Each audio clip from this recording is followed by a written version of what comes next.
Здравствуйте, дорогие друзья! Меня зовут Людмила. Мы в стране вязания. Сегодня хочу показать вам, как связать вот такие складочки.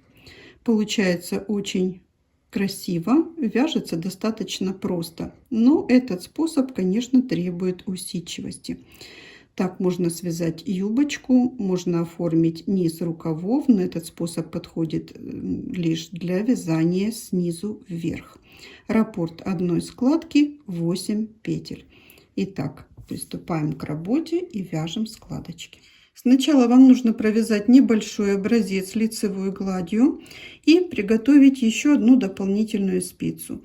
И желательно, конечно, эти складочки вязать на деревянных спицах, по той причине, что они не выскальзывают из петель.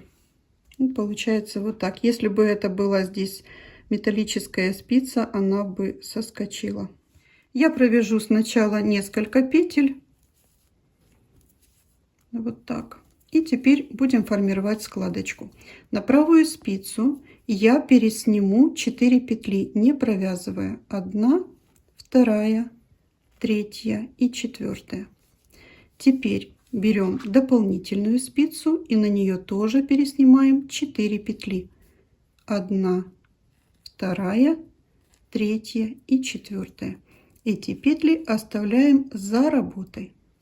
Дальше нам нужно вернуть обратно на левую спицу переснятые 4 петли с правой спицы. Переснимаем 1, 2, 3 и 4. Дальше соединяем дополнительную спицу с нашей рабочей. Вот таким образом. И теперь будем провязывать петли вместе с основной спицей и с дополнительной. Подхватываем первую петлю с нашей рабочей спицы и первую петлю с дополнительной. Вот так. И провязываем вместе одной лицевой петлей. Теперь провязанные петельки нужно сбросить. Для начала можно делать вот так, помогать себе спицей. Теперь хорошо подтяните провязанную петлю и продолжаем. Провязываем одну петельку, вернее подхватываем с первой спицы и первую петлю со второй. Провязываем вместе одной лицевой петлей. И снова подтянули. Дальше петлю с основной, петлю с дополнительной провязали вместе лицевой. Хорошо подтягиваем. Снова петля с основной спицы и с дополнительной. Провязали вместе одной лицевой петлей и подтянули. У нас сформировалась первая складочка, которая смотрит влево.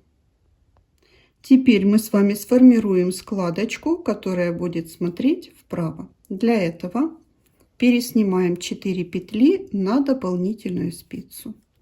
1, 2, 3, 4.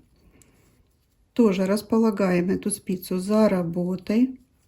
Соединяем наши 2 спицы, основную и дополнительную, таким же образом. И будем провязывать точно так же. Первая петелька с основной спицы и первая с дополнительной. У меня нитка расслаивается, немножко неудобно. Вот так. Провязываем вместе одной лицевой петлей и сбрасываем провязанные петли. И тоже хорошо подтягиваем петлю. Снова петля с рабочей спицы, петля с дополнительной. Провязали вместе и хорошо подтянули. Третья петелька.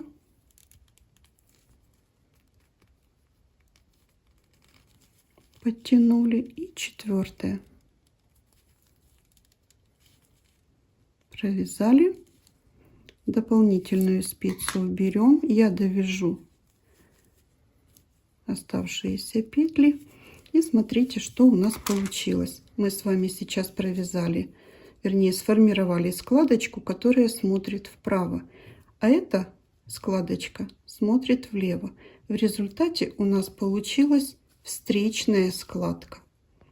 То есть можно вязать просто складочки влево или складочки вправо, а можно вязать встречными складочками. Это уже как вы захотите, так и свяжете. Ну, в результате получается очень аккуратно и красиво. Но главное условие: здесь подтягивайте обязательно петли. На образце, который я вязала раньше, складочки у меня все смотрят в правую сторону. Вот. И в сегодняшнем образце мы с вами вязали складочки, которые смотрят как вправо, так и влево. И в результате получили встречную складку.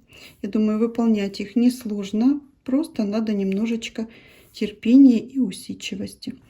Ну вот и все. Я думаю, вы обязательно научитесь вязать такие складочки и будете применять в своих работах. А на сегодня урок мой закончен. Я вам желаю творческих успехов и жду в стране вязания.